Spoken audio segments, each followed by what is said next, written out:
At 6:40 p.m., the Lakeshore Diner glowed against Chicago's sleet, and Jack Reilly wished he had brought a better coat for Emma. His daughter sat across from him in a vinyl booth, coloring a placemat with a red crayon, cheeks pink from the cold. Jack kept one eye on the menu and one on the door. Old habits from 8 years in the army did not retire when you did.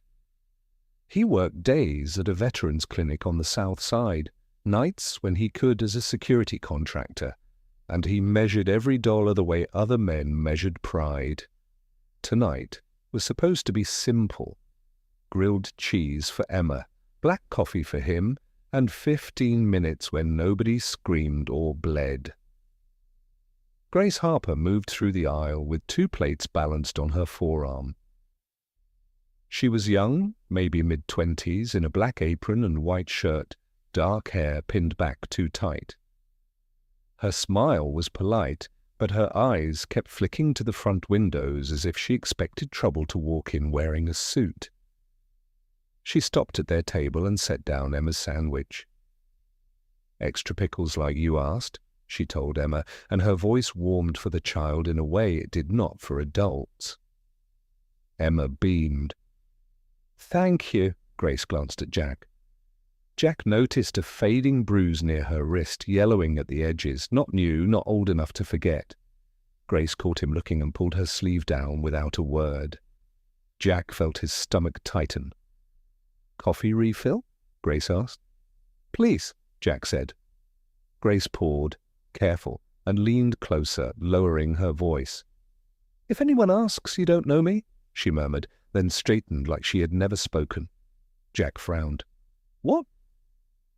A hush moved through the diner like a draft. The bell over the front door had not rung, but people were looking up anyway.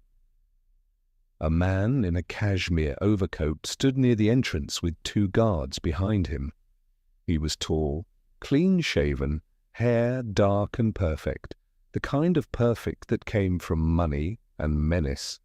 The manager hurried toward him with a nervous smile that looked painful. Grace froze with the coffee pot in her hand. Then she inhaled, put the pot down, and walked toward the man as if it was part of her job. Jack watched the way her shoulders stiffened. Emma watched too, her crayon slowing. The man spoke softly, but Grace's face flinched at each word. "You ignored my call," he said. "I was working," Grace replied, bright enough for eavesdroppers. "You work because I let you," he corrected. Grace kept her smile. "Mr. Moretti, please, not here." So that was the name. "Victor Moretti." Jack had heard it in clinic waiting rooms and barber shops, always followed by lower voices. Philanthropist on the news. Predator in the dark. Victor stepped closer, too close. His fingers brushed Grace's elbow, like a signature. "After your shift, you're coming with me," he said. "I have class," Grace answered. Victor smiled. "You have what I permit." Emma slid out of the booth and tugged Jack's sleeve. Her whisper came urgent and small. "She needs help, Daddy." Jack stood. He moved slowly, controlled, the way you did when you wanted every witness to remember you were calm. "Hey," he said, voice even. Victor turned, surprised that someone had spoken to him without permission.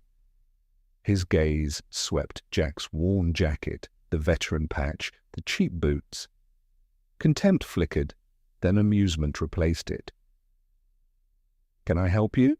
Victor asked. "You can step back," Jack said. One guard shifted, another placed a hand near his belt. Victor raised his brows. "Do you know who I am?" Jack's jaw tightened. "I know what you're doing," he said. "Leave her alone." Grace's eyes flashed to Jack, panic and warning. She shook her head almost imperceptibly. Victor tilted his head, studying Jack like a new animal. "A hero," he murmured. "In a diner, in front of his daughter, how wholesome." Jack felt Emma's fingers tighten on his hand. "Go sit," he told her quietly. "Color. Do not move." Emma hesitated, then climbed back into the booth, eyes wide. Victor leaned closer to Grace again.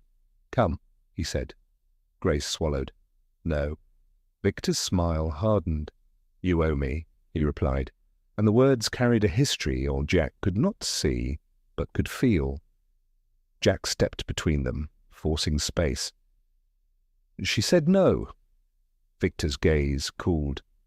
"You are interfering with my property." Jack's blood went cold. "She is not property." One guard reached for Jack's shoulder. Jack caught the wrist and twisted just enough to make the man exhale sharply. He released it immediately. No escalation, just a boundary. The guard stared at Jack with surprise and anger. Victor's voice dropped. "Touch my people again and you will regret it," Jack answered without raising his voice. "Touch her again and you will regret it." The diner had gone silent, except for the hum of the soda machine. Phones appeared above booths, shaky hands recording. The manager hovered, torn between fear of Victor and fear of witnesses. Victor noticed the phones and smiled thinly. "Enjoy your little videos," he said. "They will not save you." Grace's voice shook. "Mr. Moretti, stop." Victor did not look at her. He looked at Jack. "You want a lesson?" he said. "Here." He nodded at his guards. "Bring her to the car now." The nearest guard moved toward the kitchen doors where Grace could run. Jack shifted into the aisle, blocking the path, shoulders squared. Grace whispered, "Jack, please." Victor's gaze slid to Emma, and Jack felt the threat bloom before the words. "And if you keep playing soldier," Victor said softly, "your daughter will watch you lose." Jack pulled out his phone and hit record, holding it steady. "Say that again," he said. Victor smiled, cold and certain. The guard's hand dipped toward a concealed holster, and the diner held its breath in terror. Jack kept the phone steady, the red recording light reflected in Victor Moretti's eyes. "Say it again," Jack said. "Say my daughter will watch me lose." Victor's smile sharpened. "You can't protect everyone, soldier," he replied, voice soft enough to sound civilized. "Especially not her." His gaze flicked to Grace, then back to Jack. "And not your little waitress." Emma slid off the booth and stood beside Jack, small fists clenched. "Stop being mean," she said, trembling but loud. The word mean landed harder than any threat. A few diners shifted, phones lifted higher. Jack nodded once, almost to himself. "Good," he said. "We all heard it." Victor's guard stepped in, hand near his jacket. Jack didn't flinch. "Touch me," Jack said, calm. "And you'll do it on camera, in front of witnesses, with a child present." Behind the counter, the manager's hands shook as he pressed the silent alarm and then dialed 911 anyway. His voice cracked. "We need officers at Lakeshore Diner, now." Grace stood frozen near the coffee station, pale, eyes wide. Victor turned toward her with a small, warning tilt of his head. "Grace," he said softly, "you don't want to do this?" Grace inhaled, then lifted her chin. "Yes," she said, "I do." She pulled out her phone with shaking hands and held it up so the nearest tables could see. Text messages filled the screen, orders, threats, times. "He's been controlling me," she said, voice gaining strength. "He shows up at my work. He tells me where to go. He tells me what I'm allowed to do. He said if I didn't obey, my brother's medical bills would become my fault." Victor's eyes went flat. "Put that away." Grace didn't. "I'm not your secret," she said. "I'm not your possession." Sirens arrived like an answer. 2 CPD officers entered with body cameras on, eyes scanning the room. One took in Victor's coat, the guards, the tense crowd, then the veteran patch on Jack's shoulder. "What's going on?" the officer asked. Jack kept his hands visible and lifted his phone. I have video, he said. He threatened my child and tried to force that waitress to leave with him. Victor stepped forward, smooth. This is a misunderstanding. My employee is upset. This man assaulted my security. Grace's voice cut through. I'm not his employee, she said. I'm a waitress, and I want him trespassed. The officers exchanged a look. One took Grace aside to listen. The other asked Victor and his guards to step back.